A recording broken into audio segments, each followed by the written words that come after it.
A TV Nikkei está aqui no Bunkyo, Sociedade Brasileira de Cultura Japonesa, em sua sede em São Paulo, para a cobertura do lançamento de mais um livro importante para a nossa comunidade, cujo título é Sob o Signo do Sol Levante, de autoria do Shozo Motoyama. Nós vamos conversar com o autor do livro e as personalidades aqui presentes. Miyako-san. サンパウロ文化協会にて、これから本の出版記念パーティーがあります。本山正三先生、その他の皆さんにインタビューをしたいと思います。Convidamos todos vocês para nos acompanharem, para assistirem ao lançamento deste livro muito importante para a melhor compreensão da história da imigração japonesa no Brasil. Vamos juntos! Como é que surgiu a ideia do livro, né? E quantos anos de pesquisa consumiu? A ideia surgiu há muito tempo atrás, cerca de 15 anos atrás, quando eu dirigia o Museu de Imigração Japonesa no Brasil. E eu tinha uma série de dúvidas em relação ao que se contava em relação a essa história da imigração e comecei a pesquisar muito incentivado pelos meus amigos. Isso levou 15 anos até se concretizar. No que o senhor queria diferenciar com esta obra? Eu tentei entender esse fenômeno dentro assim, da confluência entre a história do Japão, a história do Brasil, dentro da história do mundo. E o período abrangente do livro é?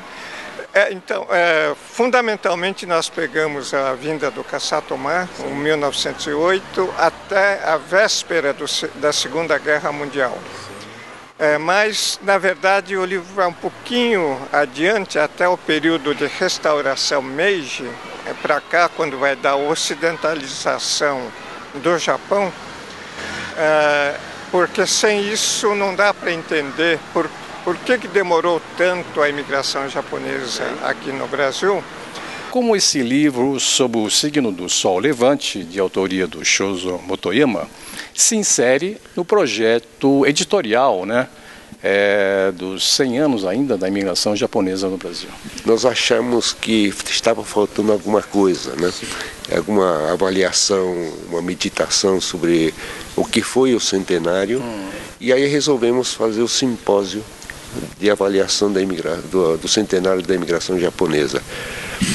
E o resultado desse simpósio nós transformamos em livro. Aí nasceu a ideia de fazer um conjunto, junto com o projeto de livro de história dos 100 anos da imigração, né, fazer alguma coisa mais ampla. Haverá um outro livro, eu já sei agora, com a sua participação, que é um outro desafio, Jorge, para você contar a história da imigração japonesa desde 1941 até os dias atuais, né? A partir de 1941 começam a surgir problemas que eram inexistentes, ou pelo menos não eram percebidos na fase inicial da imigração. Há um novo imigrante que começa a vir aqui no início da década de 50, é um outro tipo de imigrante japonês, com outra formação, com outra mentalidade, com outra cultura, com outro preparo. Do Japão Novo, né? Visão. Isso, eles eram chamados de Japão Novo pelos imigrantes antigos, com outra formação. Eles vão conviver, na maior parte das circunstâncias, com aqueles que tinham a formação e as características da imigração anterior.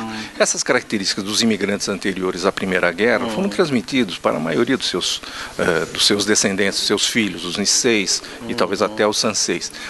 Essa diferença de mundo provavelmente terá gerado alguma forma de conflito na convivência dessas, digamos assim, dessas duas modalidades de imigrantes japoneses. E o senhor, nós estamos sabendo, está encarregado de lançar um livro falando sobre cultura japonesa, a cultura dos imigrantes japoneses aqui no Brasil, que é uma tarefa monumental, né? Vários elementos culturais são, de uma forma ou de outra, guardado na memória dos nossos ancestrais que vieram para o Brasil e ao ter contato com a cultura brasileira, foi reconstruindo novas formas de vida cultural, de solidariedade cultural e comunitária. Então, eu tenho a impressão de que esse livro que o Dr. Tsuyoshi Ohara está coordenando vai ser um livro muito importante que fará uma rica contribuição de como o japonês não só trabalhou nas fazendas de café,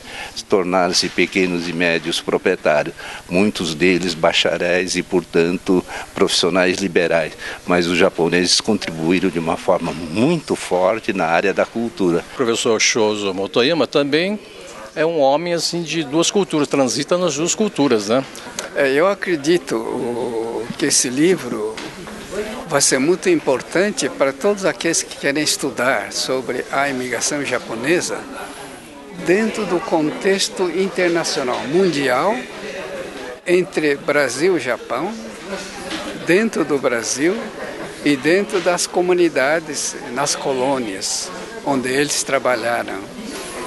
E que esse livro relata a primeira parte, mas é um livro muito importante porque tem uma visão diferente. Então acredito que vai ser muito importante para rememorar os 100 primeiros anos da imigração.